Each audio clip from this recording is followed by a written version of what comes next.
Welcome everybody, this is Alan with Daily Armor of God. Thank you so much for joining me today. I hope you're all doing well. This is reading the Bible in 123 days, or day 70. Today we'll be starting Isaiah. So if you recall this chart I showed you a while back, this is the chart if the order of the books of the Bible were in chronological order, which the Bible is not completely in chronological order. So we just got done with, Proverbs, Ecclesiastes, Song of Solomon. That was all back here. We already read Ezra, Nehemiah, Esther, which is after the exile. And then Isaiah, you'll see here, down the center, top center, that Isaiah is listed there. And he is actually in the time period of the kings. He was alive for four different kings, the reign of four different kings. So he was alive during those times, but it was way before the exile. But it was getting kind of close. People were. It was getting worse and worse and worse. People were falling away from God and doing evil, sick abominations. So he was alive during the time of some evil kings. So that's where Isaiah is at, chronologically. So we're kind of going back in time before the exile, to where he's at during the time and reign of all the kings. So that's where we're at. Just wanted to make that clear because we're going kind of back in time here. So Isaiah is a good book of the Bible that actually has lots of prophecy in it, and we see lots of prophecy fulfilled in the New Testament through Christ. So Isaiah is a really good book of the Bible if you want to get into some heavy Bible study about prophecies that were said in Isaiah and then fulfilled in the New Testament. So that's a good deep dive. So anyway, let's continue here, or let's start here in Isaiah 1, verse 1. The vision of Isaiah, the son of Amoz, which he saw concerning Judah and Jerusalem in the days of Uzziah, Jotham, Ahaz, and Hezekiah, kings of Judah. So yeah, four kings. He was alive during four different kings. Hear, O heavens, and give ear, O earth, for Yahweh hath spoken. I have nourished and brought up children, they have rebelled against me. The ox knoweth his owner, and the ass his master's crib, but Israel doth not know, my people doth not consider. A sinful nation, a people laden with iniquity, a seed of evildoers, children that are corrupters. They have forsaken Yahweh, they have provoked the Holy One of Israel unto anger, they are gone away backward. Why should ye be stricken any more? You will revolt more and more, the whole head is sick, and the whole heart faint. From the sole of the foot even to the head, there is no soundness in it, but wounds and bruises and putrefying sores. They have not been closed, neither bound up, neither mollified with ointment. Your country is desolate, your cities are burned with fire, your land, your strangers devour in your presence. It is desolate, as overthrown by strangers. And the daughter of Zion is left as a cottage in a vineyard, and as a lodge in a garden of cucumbers, as a besieged city. Except Yahweh of hosts had left us unto a very small remnant, we should have been as Sodom, and we should have been like unto Gomorrah. Yeah, that's so true. How many times do we see God sparing Israel when he, in his wrath and in their abominations, he wanted to completely wipe them out? Completely wipe them out. And Moses begged God many times to not turn away from his wrath and to not completely wipe them out. So he saved a remnant in so many different time periods. During the time of Judges, he saved remnants.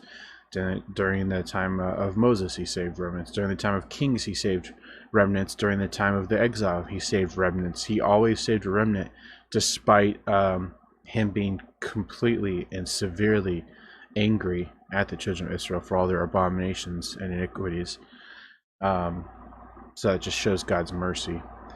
But if he didn't have that mercy and save a remnant, Isaiah here is saying that they would have been like Sodom and Gomorrah. which got completely wiped out and wiped off the face of the earth, and there is no remembrance of them besides what God did to them. But there's no remembrance of the people besides their actions. So, I should say they're abominations. Isaiah 1:10. Hear the word of Yahweh, ye rulers of Sodom. Give ear unto the law of our God, ye people of Gomorrah. To what purpose is the multitude of your sacrifices unto me, saith Yahweh? I am full of burnt offerings of rams, the fat of fed beasts, and I delight not in the blood of bullocks, or of lambs, or of he-goats. When ye come to appear before me, who hath required this at your hand, to tread my courts?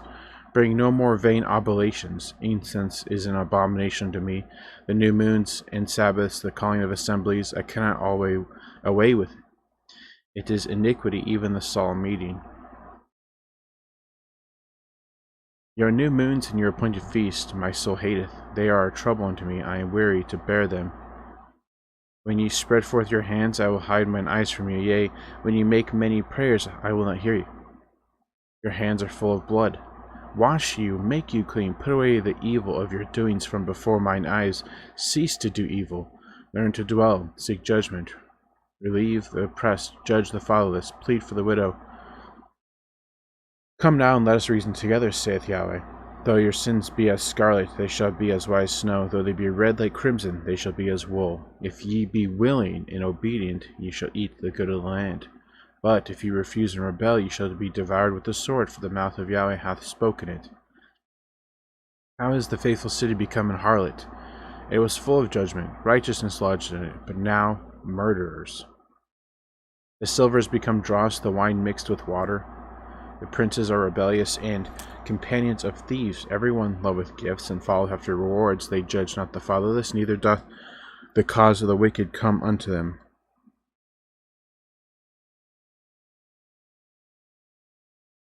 It always happens when I go to read and do my video that it gets something in my eye.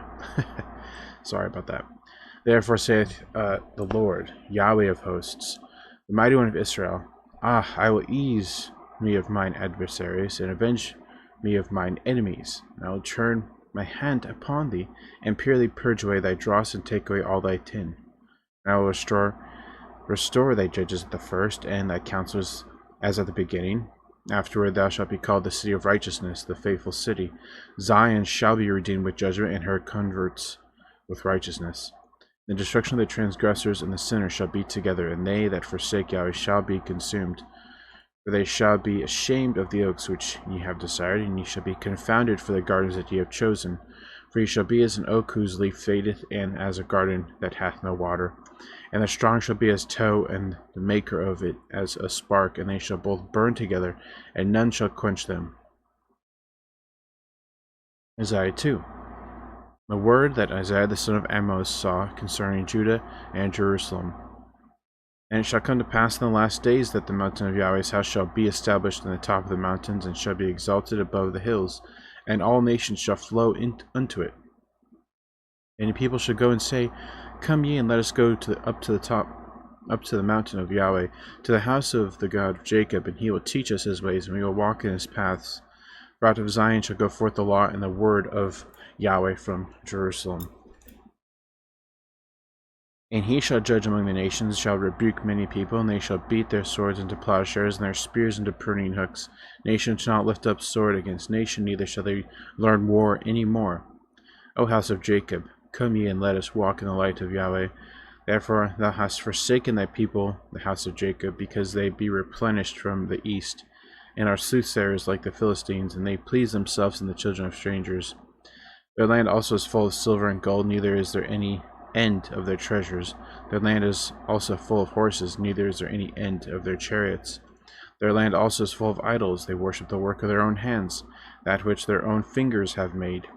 And the mean man boweth down, and the great man humbleth himself. Therefore forgive them not. Enter into the rock, and hide thee in the dust, for fear of Yahweh, and for the glory of his majesty. The lofty looks of a man shall be humbled, and the haughtiness of men shall be bowed down, and Yahweh alone shall be exalted in that day. The day of Yahweh of hosts shall be upon everyone that is proud and lofty, and upon everyone that is lifted up, and he shall be brought low.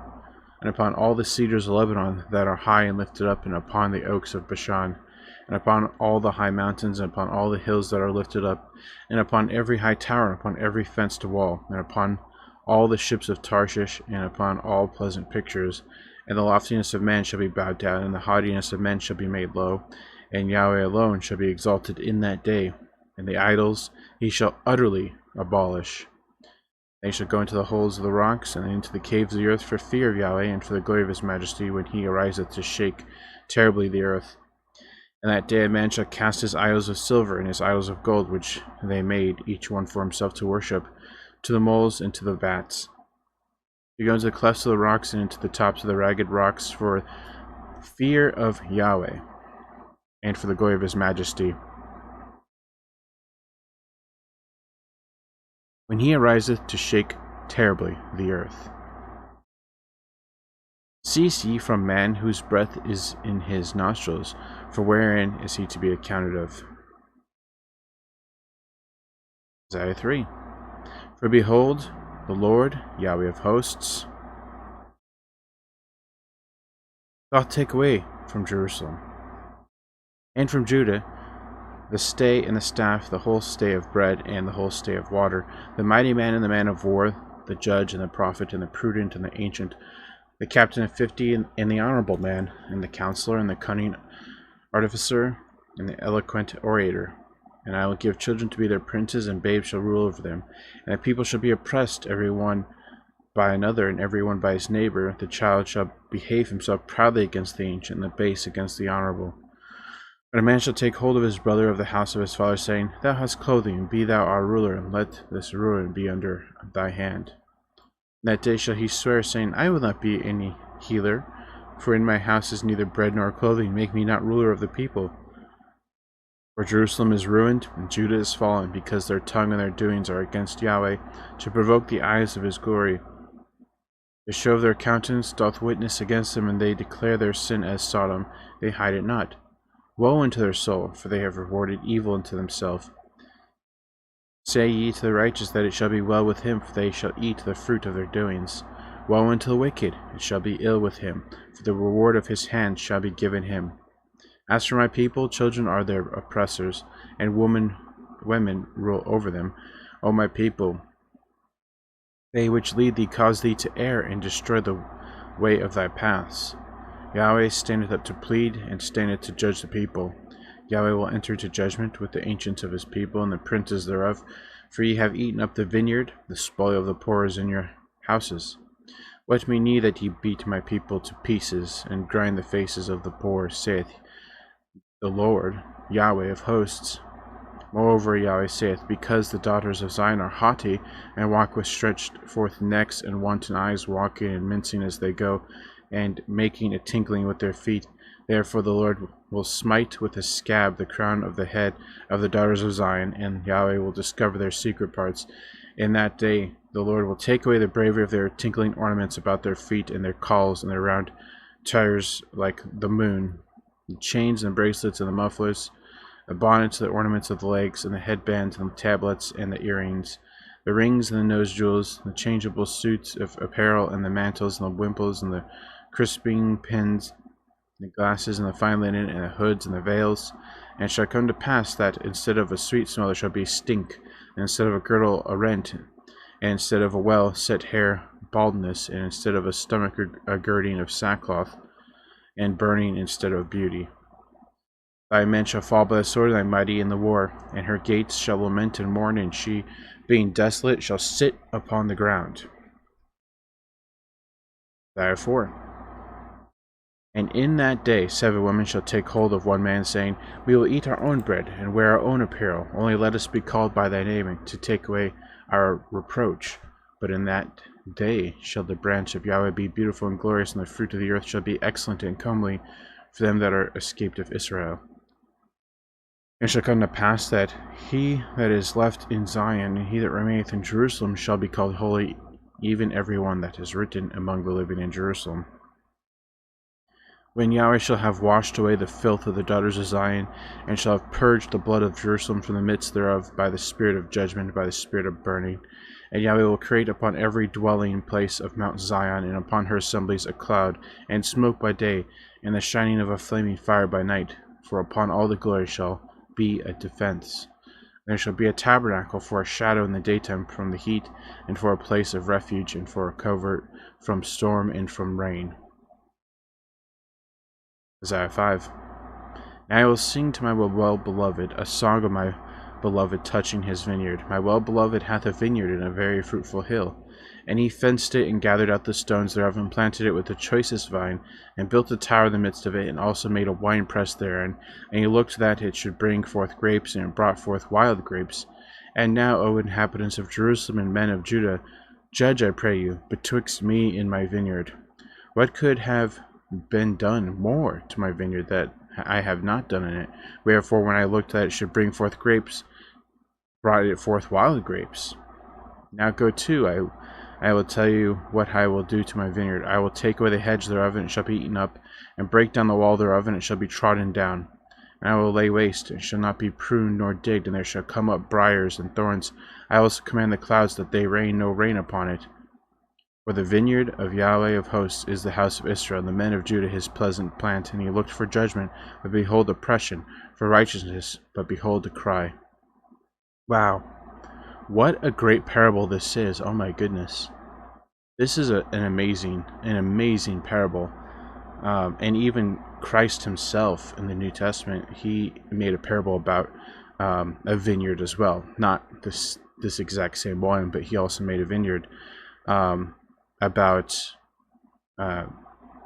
lending out the vineyard to husbandmen to take care of it. But when the harvest came and he sent his servant to go get the harvest, they kicked him out. And then he sent another servant, and they kicked him out. And then they sent another servant, and they killed him. And then he sent his son, and they killed him. That was a great parable about the husbandmen being the children of Israel, and them killing the prophets, and then eventually Christ, because they just wanted the fruit to themselves. That's just a great parable. And this one here is an amazing one too. So he fenced the vineyard, right? So he protected it. He had the choicest vine, right? The choicest of the people, I guess. He built a tower, another way to protect it, and a wine press, and he wanted them to bring forth fruit, bring forth grapes, but they became wild. And then so now he's like, what will I do, because all these wild grapes and my vineyard's basically ruined? So he says it, and it's exactly what happens. We see this prophecy come to pass. The hedge thereof, take away the hedge. Okay, so their protection gets taken away. It shall be eaten up. What do we see? We see the children of Israel being taken away captives and or killed, and break down the wall thereof. Jerusalem's walls got broken down, by Nebuchadnezzar, king of Babylon.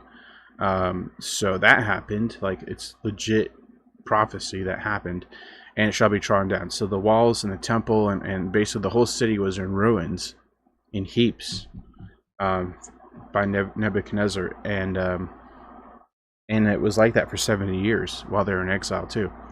And that was God's punishment, God's judgment for what they were doing, because they were wild grapes, so to speak. They weren't the choicest grapes that he originally wanted to plant. They went wild. They went and did abominations. They went away from God. They didn't want anything to do with him, and forsook him. So this was God's punishment, and it's prophecy. It's such a great prophecy too, because we actually see it come to pass. This is Isaiah, and this is during the time of kings, before they go into exile. This is like when they're down. This is like during their process of falling worse and worse and worse. So this is right before the exile, and this is exactly what happened, right? So the walls of the vineyard, the walls of Jerusalem, and the people being the grapes, the wild grapes in this case, being eaten up, and all this other stuff. So these verses are just so amazing. If you remember what we've read so far about what happens, walls of Jerusalem being broken down, and all the abominations and evil that the children of Israel were doing up until their eventual captivity into Babylon. and the destruction of Jerusalem, and the destruction of the walls, destruction of the temple, and also the people being taken away captive and or killed. So this is a great one. And then also this part here, I will also command the clouds that they rain no rain upon it. What do we see a lot of times when they don't follow the will of God and they get away from the will of God? We see that they go through lots of periods of drought. Lots of times in the Bible they go through drought. So that's another way that God can punish or chastise them, and that does happen. They're in droughts so much. So, wow, what an amazing 7 verses this was. And it even explains it here on verse 7. The vineyard of Yahweh of hosts is the house of Israel. So the vineyard is the house of Israel. The man of Judah his pleasant plant. And he looked for judgment. He was looking for judgment and righteousness. But behold, oppression. For righteousness, but behold, a cry. So they were doing abominations evil, and we've seen that many times in many verses in many different books of the Bible, all the evils that they did during the time of kings, and even before the time of kings, and after the time of kings. So we see that, and this is just an amazing example of prophecy being fulfilled. And this is a great parable and a prophecy. Like, wow, that's crazy, amazing. Also, when Christ was talking about it, his was a parable and a prophecy too. If you remember, what happened in Christ's parable about the vineyard, he sent his son. God, the owner of the vineyard sent his son, being God, it was God's vineyard, sent his son, Christ, and they killed him because they said, see, look here, the heir, we could kill him, and then the inheritance will be ours. What do they do? This is Christ talking about this before he was killed by the children of Israel. So that was a parable and a prophecy at the same time, and it just blows my mind how amazing this is. Also, it's sad, but it's amazing that we see prophecy being fulfilled. Like I said at the beginning, there's so many prophecies in Isaiah that you could spend hours doing Bible studies on all the prophecies, comparing Old Testament to New Testament and the prophecies of Christ versus prophecy of Isaiah. There's so much here that you could do such a deep dive. Such a deep dive. So continuing on, Isaiah 5:9. In mine ears... Oh, wait a second. 5:8. Woe unto them that join house to house, that lay field to field, till there be no place, that they may be placed alone in the midst of the earth. In mine ears, said Yahweh of hosts, of a truth many houses shall be desolate, even great and fair, without inhabitant. Yea, 10 acres of vineyard shall yield 1 bath, and the seed of an homer shall yield an ephah. Woe unto them that rise up early in the morning, that they may follow strong drink, that continue until night, till wine inflame them. So in this case, this is talking about the alcoholic wine. I was talking about this yesterday, how there's 2 different wines in the Bible. There's wine, the fruit juice, and wine, the fermented alcoholic beverage. And they also refer to it as strong drink, right? That's another reference to wine being the wine we know of today, strong drink. And here's another reference. They're saying, woe to them. Not only to people who rise up early and drink, which people do that today, but that just continue and follow and continue to drink, and people who drink in general. So people who like to nitpick the Bible and say like, oh, it's okay to drink a little bit as long as you don't get drunk. No, you shouldn't have anything, because how do you know when all that, let's say you have a little bit every day, eventually your body's going to want more and more and more, to the point where you can't even continue without having lots of it. And then what happens? You end up being drunk, right? You build up a tolerance, and then your body wants more and more and more. It's an addiction as well. People don't realize that, but alcohol is an addiction. So why even chance it and just say, oh, I'm just having a little bit today, I'm not going to actually be drunk. It doesn't matter. We shouldn't be consuming any strong drink. Why even chance it, right? So anyway, although I say that, but let me just say this too. Cooking with wine is a different matter, right? Because the alcohol gets burned up, so you're not actually consuming the alcohol. So, but cooking with wine is a great tool. Anyway, I like cooking. But it's about drinking and consuming strong drink that we should avoid. And the harp, and the viol, and the tabret, and pipe, and wine are in their feasts, but they regard not the work of Yahweh, neither consider the operation of his hands. Therefore my people are gone into captivity, because they have no knowledge, and their honorable men are famished, and their multitude dried up with thirst. Therefore hell hath enlarged herself, and opened her mouth without measure, in their glory, in their multitude, in their pomp, and he that rejoiceth shall descend into it. And the mean man shall be brought down, and the mighty man shall be humbled, and the eyes of the lofty shall be humbled. But Yahweh of hosts shall be exalted in judgment, and God that is holy shall be sanctified in righteousness. Amen to that verse, right? Amen that we have a holy and righteous and a fair God that judges righteously with equity. We have a God like that. So when we see all these evil people and we think, oh, they're getting away with such evil, and we get, righteous anger, which is okay, by the way. It's okay to be angry about sin. Obviously, you have to be careful how you express that anger and how you deal with anger, but there's nothing wrong with feeling those righteous anger when you see some abomination in front of you, and that you should use that righteous anger to do something about it, or to prevent something bad from happening to an innocent. But anyway, that's a whole nother Bible study, right? Righteous anger. But my point is that we have a God that will deal with these abominations and these evil people in righteousness, and the Bible says vengeance is God's alone. So he will take care of it, and he actually knows better than us on how to punish them, and he will punish them. All right. So Isaiah 5:17. Then shall the lambs feed after their manner, and the waste places of the fat ones shall strangers eat. Woe unto them that draw iniquity with cords of vanity, and sin as it were with a cart rope. That say, let him make speed and hasten his work, that we may see it, and let the counsel of the Holy One of Israel draw nigh, and come that we may know it. Woe unto them that call evil good and good evil, but that put darkness for light and light for darkness, that put bitter for sweet and sweet for bitter. We were actually talking about this a few days ago, that a similar verse to this. We see this so much today. I mean, so much. Even back then that they saw it, but we see this so much today as well, right? We see so many people in the news and social media and everywhere. They're like, oh, this person's good, even though they're evil. Oh, this thing is good, even though it's evil or an abomination. I mean, it's not very hard to find this verse in our world today.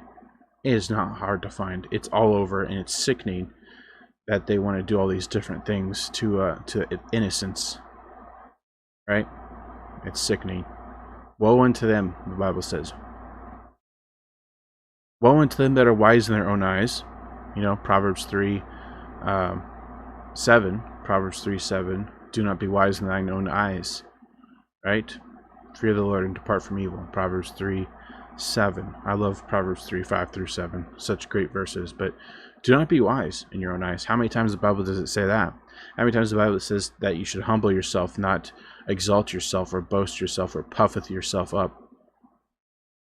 So, woe unto them that are wise in their own eyes, and prudent to their own sight. Woe unto them that are mighty to drink wine, and men of strength to mingle strong drink, which justify the wicked for reward, and take away righteousness from the righteous from him. Therefore as the fire devoureth the stubble, and the flame consumeth the chaff, so their root shall be as rottenness, and their blossom shall go up as dust, because they have cast away the law of Yahweh of hosts, and despised the word of the Holy One of Israel. Therefore is the anger of Yahweh kindled against his people, and he hath stretched forth his hand against them. He hath smitten them, and the hills did tremble, and their carcasses were torn in the midst of the streets. For all this his anger is not turned away, but his hand is stretched out still. He will lift up an ensign to the nations from far. From far. What do we see? What do we see? Let me finish this verse. And will hiss unto them from the end of the earth, and behold, they shall come with speed swiftly. This whole verse, it's clearly talking about Babylon. Babylon is pretty far from Jerusalem. And what do? They do come swiftly. They do. And they completely destroy Jerusalem and take away not only Israel, not only Jerusalem, but also um, Israel. Back in these days, it was the kingdoms were split. So there was a king in Jerusalem, Judah, and then there was a king in Israel, what was known as Israel, but that did not include Benjamin and Judah. So anyway, they came and they took away all of Israel, killed or took them away captive. Then finally Jerusalem was the last city to be taken away and destroyed. None shall be weary nor stumble among them. None shall slumber nor sleep, neither shall the girdle of their loins be loosed, nor the latchet of their shoes be broken. Whose arrows are sharp and all their bows bent, their horses' hoofs shall be counted like flint, and their wheels like a whirlwind. Their roaring shall be like a lion, and they shall roar like young lions. Yea, they shall roar, and lay hold of the prey, and they shall carry it away safe, and none shall deliver it. And that day they shall roar against them like the roaring of the sea, and if one look unto the land, behold darkness and sorrow, and the light is darkened in the heavens thereof. Now these two verses also are continuing the thought about, this is actually prophecy again, which actually is fulfilled. It does come to pass. We see this is talking about Babylon. Babylon, they're the ones who are roaring like a lion. They're the ones that are taking Jerusalem and the children of Israel for prey, and they're the ones who are carrying it away, and none shall deliver it, right? We see nobody helping them. Absolutely nobody. This is God's judgment upon them, and nobody helps them. And then they get taken away and they're in captivity for 70 years, right? Nobody helps them. Those 70 years are fulfilled, and that again, those 70 years are more prophecy being fulfilled. So there's so much prophecy here. In this second verse here, if one look unto the land, behold darkness and sorrow. What do we see during that time period when everybody's being taken away? It's just cities burning, there's, people dead in the streets, and just chaos, really. Chaos. So you see just darkness and sorrow. Man, this was a great chapter. Yeah, Isaiah 5, an amazing chapter. You got the parable of the vineyard, which also is prophecy that gets fulfilled. And you got all this stuff about another prophecy down here at the end about Babylon and the captivity of the children of Israel. So such a great chapter. Isaiah 5, amazing, because it's amazing because we see prophecy being fulfilled. Let me clarify that. It's actually sad that all that happens because they turn away from God, and there are lessons to be learned here from them. We shouldn't make the same mistakes they did. It's better that we learn from other people's mistakes than make them for ourselves, right? So we should that's why we should put our faith completely in God and not turn away from Him and serve other gods or other things that we make, other idols that we make ourselves that could be gods. A lot of people don't think about like, oh, I don't worship other gods. I worship the one true God. But there could be something in your life that's like a god or like an idol. Maybe you're obsessed with a celebrity or actors or actresses, or maybe you're obsessed with gossip, or you're reading magazines, or those gossipy magazines. I don't know, whatever it may be. There could be something in your life. Maybe you're obsessed with money, right? That's mammon. God says you cannot serve two masters. You can't serve God and mammon. So whatever, there might be something in your life that could be an idol or that could be a god that you may not consider. So look carefully. We need to all look carefully at what's in our lives that we may consider our God or our idol. That's not the one true living God. So, and not fall into the same sin as the children of Israel. Isaiah 6. In the year that King Uzziah died, I saw also the Lord sitting upon a throne, high and lifted up, and his train filled the temple. Above it stood the seraphims. Each one had 6 wings. With twain he covered his face, and with twain he covered his feet, and with twain he did fly. And one cried unto another and said, Holy, holy, holy is Yahweh of hosts. The whole earth is full of his glory. And the post of the door moved at the voice of him that cried, and the house was filled with smoke. Then I said, Woe is me, for I am undone, because I am a man of unclean lips, and I dwell in the midst of a people of unclean lips. For mine eyes have seen the King, Yahweh of hosts. Then flew one of the seraphims unto me, having a live coal in his hand, which he had taken with the tongs from off the altar.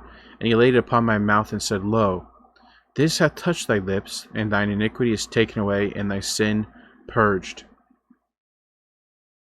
Also I heard a voice of the Lord, saying, Whom shall I send, and whom will go for us? And then I said, Here am I, send me.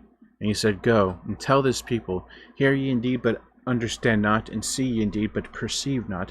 Make the heart of this people fat, and make their ears heavy, and shut their eyes, lest they see with their eyes, and hear with their ears, and understand with their heart, and convert, and be healed. Does this verse sound familiar to you guys? It does. That's because Christ said it in the New Testament. Isn't that amazing? Isn't that amazing? I'm telling you, there's so many parallels between Isaiah and prophecy in the New Testament. It's just amazing, and things that said here that also Christ said. Then said I, Lord, how long? And he answered, Until the cities be wasted without inhabitant, and the houses without man, and the land be utterly desolate. Again, we see this coming. It's going to happen, and it did happen right before they got taken away into captivity. And Yahweh have removed men far away, and there be a great forsaking in the midst of the land. But yet in it shall be a tenth, and it shall return, and it shall be eaten in a teil tree, and as an oak whose substance is in them when they cast their leaves, so the holy seed shall be the substance thereof. Isaiah 7. And it came to pass in the days of Ahaz, the son of Jotham, the son of Uzziah, king of Judah, that Rezin, the king of Syria, and Pekah, the son of Remaliah, king of Israel, went up toward Jerusalem to war against it, but could not prevail against it. And it was told the house of David, saying, Syria is confederate with Ephraim, and his heart was moved, and the heart of his people, as the trees of the wood are moved with the wind. Then said Yahweh unto Isaiah, Go forth now to meet Ahaz, thou and Shear-Jashub, thy son, at the end of the conduit of the upper pool in the highway of the fuller's field, and say unto him, Take heed and be quiet. Fear not, neither be faint-hearted, for the two tails of these smoking firebrands, for the fierce anger of Rezin with Syria and the son of Remaliah, because Syria, Ephraim, and the son of Remaliah hath taken evil counsel against thee, saying, Let us go up against Judah, and vex it, and let us make a breach therein for us, and set a king in the midst of it, even the son of Tabeel. Thus saith the Lord Yahweh, It shall not stand, neither shall it come to pass.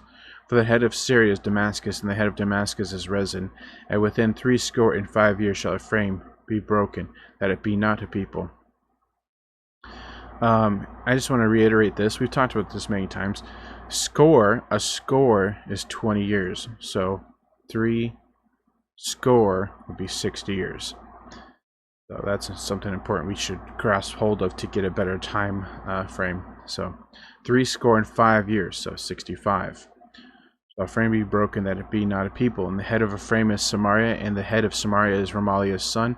If ye will not believe, surely ye shall not be established. Moreover, Yahweh spake again unto Ahaz, saying, Ask thee a sign of Yahweh thy God, ask it either in the depth or in the height above. But Ahaz said, I will not ask, neither will I tempt Yahweh. And he said, Hear ye now, O house of David, it is a small thing for you to weary men, but will ye weary my God also?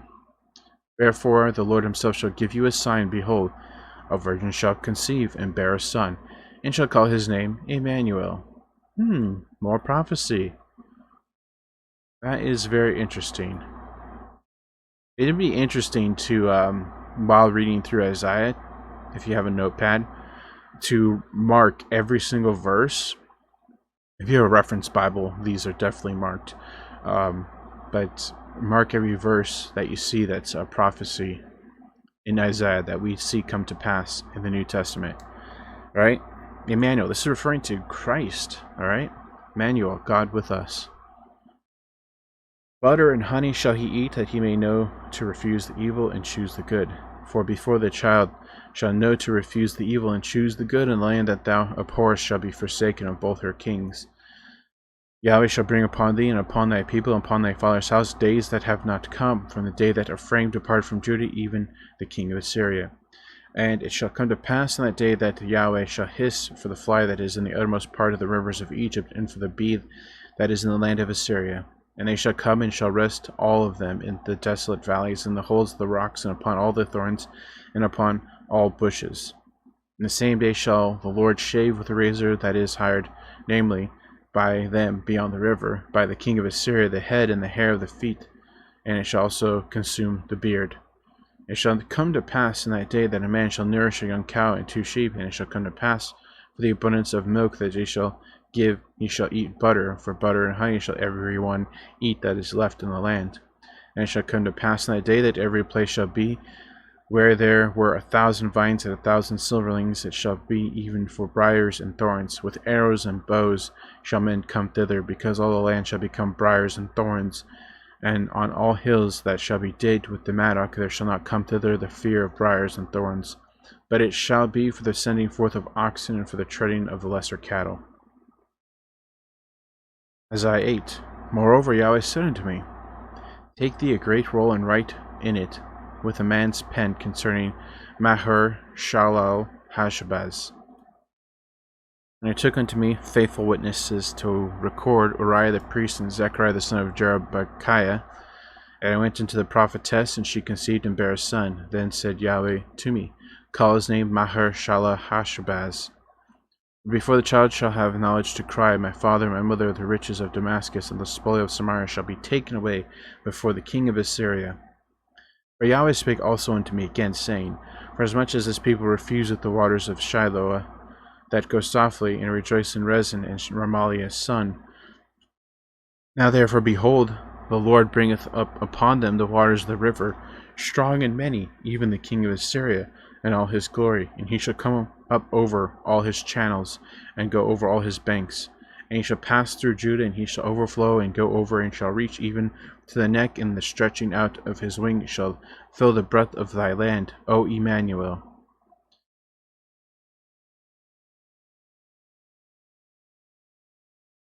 Associate yourselves, O ye people, and ye shall be broken in pieces, and give ear, all ye of far countries. Gird yourselves, and ye shall be broken in pieces. Gird yourselves, and ye shall be broken in pieces.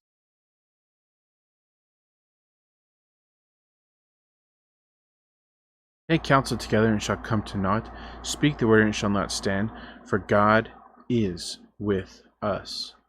For Yahweh spake thus to me with a strong hand, and instructed me that I should not walk in the way of his people, saying, Say ye not a confederacy to all them whom this people shall say a confederacy. Neither fear ye their fear, nor be afraid. Sanctify Yahweh of hosts himself, and let him be your fear, and let him be your dread, and he shall be for a sanctuary, but for a stone of a stumbling, and for a rock of offense to both the houses of Israel, for a gin and for a snare to the inhabitants of Jerusalem.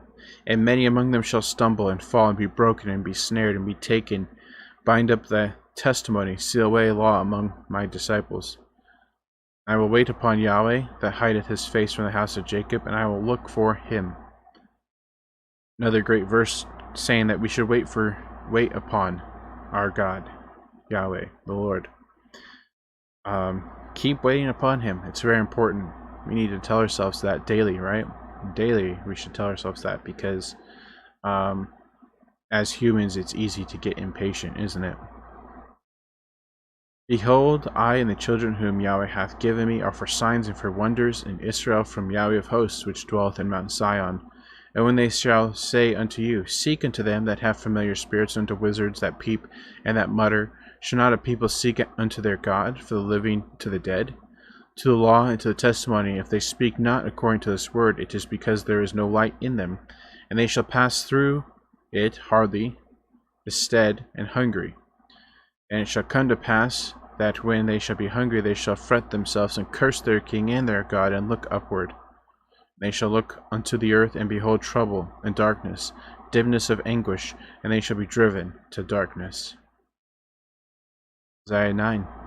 Nevertheless, the dimness shall not be such as was in her vexation, when at the first he lightly afflicted the land of Zebulun and land of Naphtali, and afterward did more grievously afflict her by the way of the sea and beyond Jordan in Galilee of the nations. The people that walked in darkness have seen a great light. That They that dwell in the land of the shadow of death, upon them hath the light shined. Thou hast multiplied the nation, and not increased the joy. They joy before thee according to the joy in harvest, and as men rejoice when they divide the spoil. For thou hast broken the yoke of his burden, and the staff of his shoulder, the rod of his oppressor, as in the day of Midian. For every battle the warrior is with confused noise, and garments rolled in blood, but they shall be with a burning in a field of fire. For unto us a child is born, unto us a son is given, and the government shall be upon his shoulder, and his name shall be called Wonderful, Counselor, the Mighty God, the Everlasting Father, the Prince of Peace. Wow, do you guys recognize this verse? Because it's more prophecy of Christ. Oh, amazing. Don't you just love all the different names of God? Wonderful, Counselor, Everlasting Father, Mighty God, Prince of Peace. Amen to all that. Amen. So Isaiah 6:9, another prophecy that we see being fulfilled, and another reference and parallel to the New Testament, to Christ. And also Isaiah 9:7. Of the increase of his government and peace there shall be no end, upon the throne of David and upon his kingdom, to order it and to establish it with judgment and with justice from henceforth even forever. The zeal of Yahweh of hosts will perform this. The Lord sent a word unto Jacob, and it hath lightened upon Israel, and all the people shall know, even Ephraim and the inhabitant of Samaria, that say in their pride and stoutness of heart, the bricks are fallen down, but we will build with hewn stones. The sycamores are cut down, but we will change them into cedars. Therefore Yahweh shall set up the adversaries of Rezin against him, and join his enemies together, the Syrians before and the Philistines behind. And they shall devour Israel with open mouth, for all his anger is not turned away, but his hand is stretched out still. For the people turneth not unto him that smiteth them, neither do they seek Yahweh of hosts. Therefore Yahweh will cut off from Israel head and tail, branch and rush in one day. The ancient honorable, he is the head, and the prophet that teacheth lies, he is the tail. For the leaders of this people cause them to err, and they are led of them are destroyed. Therefore the Lord shall have no joy in their young men, neither shall have mercy on their fatherless and widows. For everyone is an hypocrite and an evildoer, and every mouth speaketh folly. For all this his anger is not turned away, but his hand is stretched out still. For wickedness burneth as the fire, and shall devour the briars and thorns. It shall kindle the thickets of the forest, and they shall mount up like the lifting of smoke. Through the wrath of Yahweh of hosts is the land darkened, and the people shall be as the fuel of the fire. No man shall spare his brother. He shall snatch on the right hand and be hungry, and he shall eat on the left hand, and they shall not be satisfied. They shall eat every man the flesh of his own arm. Manasseh, Ephraim, and Ephraim, Manasseh, and they together shall be against Judah. For all this his anger is not turned away, but his hand is still stretched out. Still. Isaiah 10. Woe unto them that decree unrighteous decrees, and that write grievousness which they have prescribed, to turn aside the needy from judgment, and to take away the right from the poor of my people, that widows may be their prey, and that they may rob the fatherless. And what will ye do in the day of visitation, and in the desolation which shall come from far? To whom will ye flee for help, and where will ye leave your glory? Without me they shall bow down unto the prisoners, and they shall fall unto the slain. For all this his anger is not turned away, but his hand is stretched out still. O Assyrian, the rod of mine anger, and the staff in their hand is mine indignation. I will send him against a hypocritical nation, and against the people of my wrath will I give him a charge, to take the spoil, and to take the prey, and to tread them down like the mire of the streets. Howbeit he meaneth not so, neither doth his heart think so, but it is in his heart to destroy and cut off nations, not a few. For he saith, Are not my princes altogether kings? Is not Calno as Carchemish? Is not Hamath as Arphad? Is not Samaria as Damascus? As my hand hath found the kingdoms of the idols, and whose graven images did excel them of Jerusalem and of Samaria, shall I not, as I have done unto Samaria and her idols, to do to Jerusalem and to her idols? Wherefore it shall come to pass that when the Lord hath performed his whole work upon Mount Zion and on Jerusalem, I will punish the fruit of the stout heart of the king of Assyria, and the glory of his high looks. For he saith, By the strength of my hand I have done it, and by my wisdom, for I am prudent. I have removed the bounds of the people, and I have robbed their treasures, and I have put down the inhabitants like a valiant man. And my hand hath found as a nest the riches of the people, and as one gathereth eggs that are left, I have gathered all the earth, and there was none that moved the wing, or opened the mouth, or peeped. Shall the axe boast itself against him that heweth therewith? Or shall the saw magnify itself against him that shaketh it?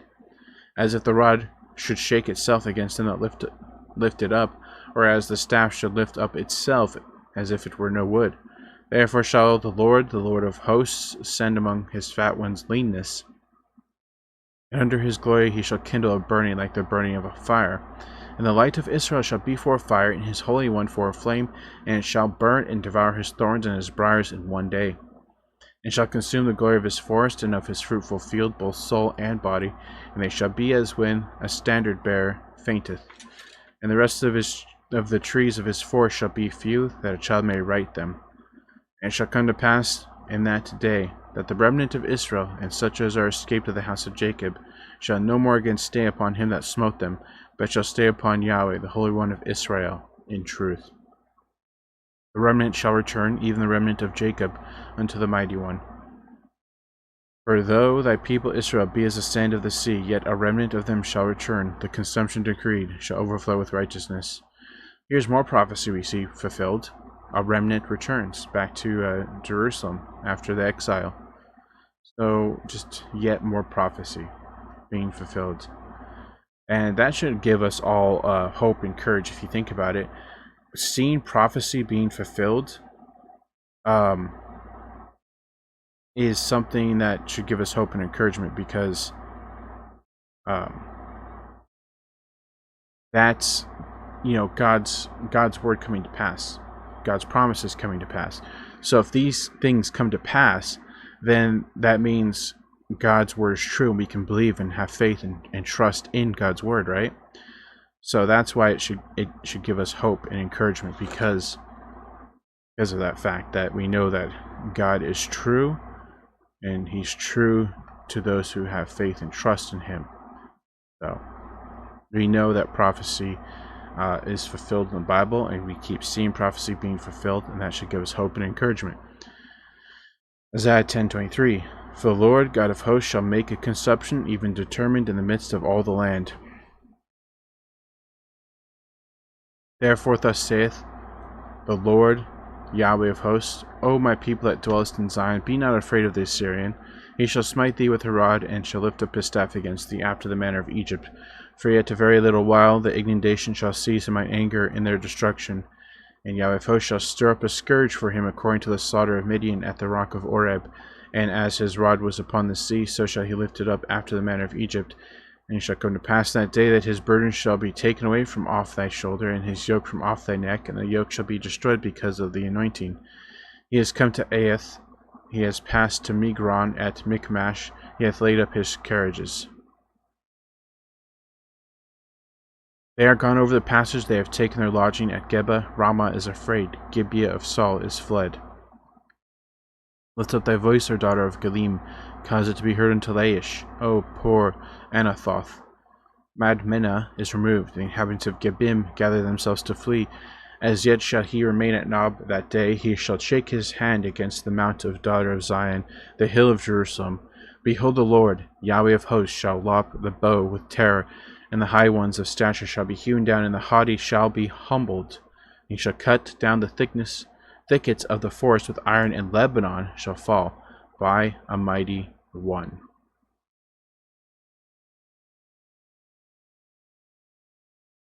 Isaiah 11. And there shall come forth a rod out of the stem of Jesse, and a branch shall grow out of his roots, and the Spirit of Yahweh shall rest upon him, the Spirit of wisdom and understanding, the Spirit of counsel and might, the Spirit of knowledge and the fear of Yahweh. And he shall make him of quick understanding in the fear of Yahweh, and shall not judge after the sight of his eyes, neither reprove after the hearing of his ears, but with righteousness shall he judge the poor, and reprove with equity the meek of the earth. And he shall smite the earth with the rod of his mouth, and with the breath of his lips shall he slay the wicked. And righteousness shall be the girdle of his loins, and faithfulness the girdle of his reins. The wolf also shall dwell with the lamb, and the leopard shall lie down with the kid. The calf and the young lion and the fatling together, and a little child shall lead them. And the cow and the bear shall feed, and their young ones shall lie down together, and the lion shall eat straw like the ox. And the sucking child shall play in the hole of the asp, and the weaned child shall put his hand on the cockatrice's den. They shall not hurt nor destroy in all my holy mountain, for the earth shall be full of the knowledge of Yahweh, as the waters cover the sea. And in that day there shall be a root of Jesse, which shall stand for an ensign of the people. To it shall the Gentiles seek, and his rest shall be glorious. Wow. So all 10 of those verses, guess what? Was talking about Christ, if you didn't already know. Amen to that, right? Amen to all of that. Rest. We will seek Christ, and we will want to rest in his rest shall be glorious. So coming to him will be our rest, and that shall be glorious. So amen to that. And it shall come to pass in that day that the Lord shall set his hand again the second time to recover the remnant of his people, which shall be left from Assyria, and from Egypt, and from Pathros, and from Cush, and from Elam, and from Shinar, and from Hamath, and from the islands of the sea. And he shall set up an ensign for the nations. He shall assemble the outcasts of Israel, and gather together the dispersed of Judah from the four corners of the earth.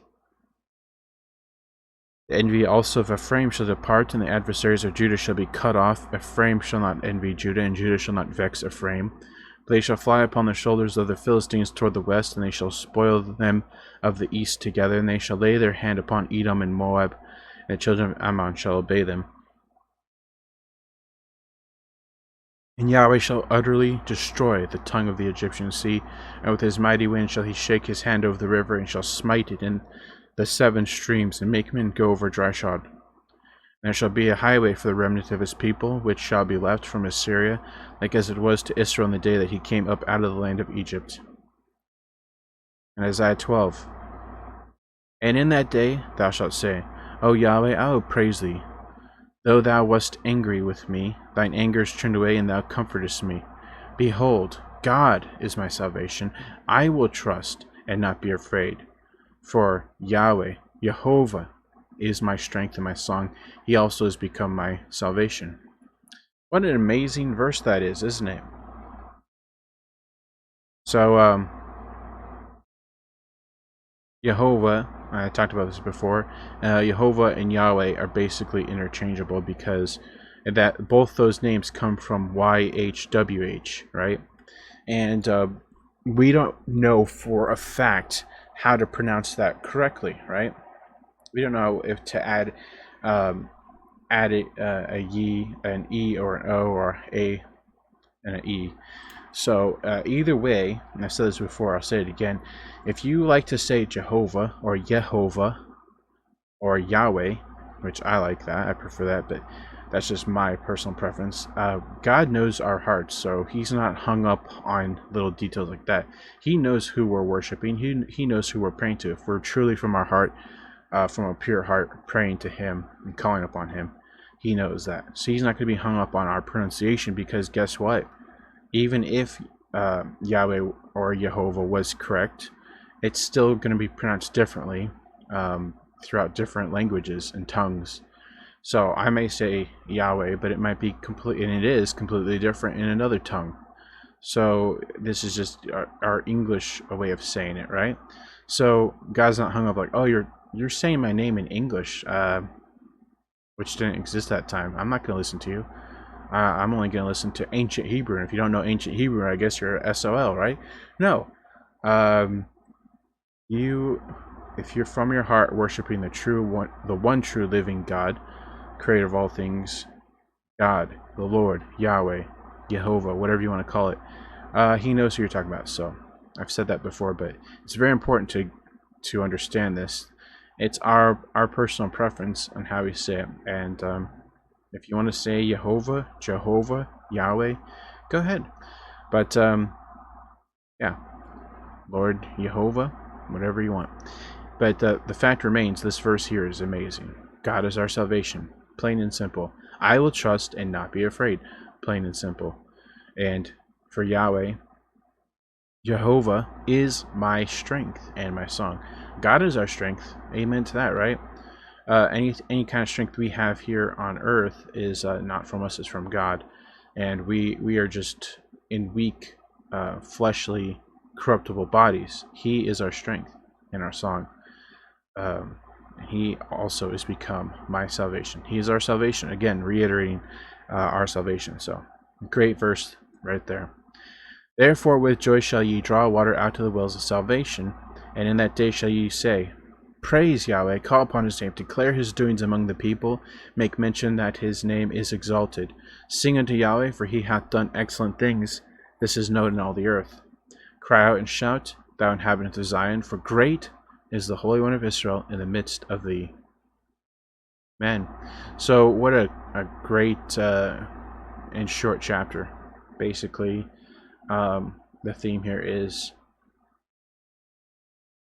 praising God, right? Giving thanksgiving, praising God, and knowing that God is our salvation. So, what a great verse that is, Isaiah 12:2. So, that's going to be it for today. Thank you for joining me. Lots of great verses today. Lots of very great verses. I would say this is probably my favorite verse that we've read. Of course, there's lots of other good ones too.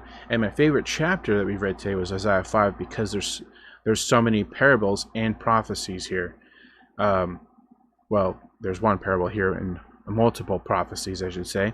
But it's just amazing to see prophecy being fulfilled in Isaiah. That's also in the New Testament. So just amazing stuff.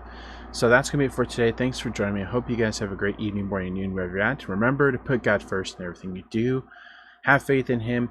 Trust in him. Have faith in him. And wait upon him.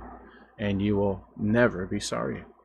And God willingly, we'll see you tomorrow with more Isaiah. So thank you and take care. Bye-bye.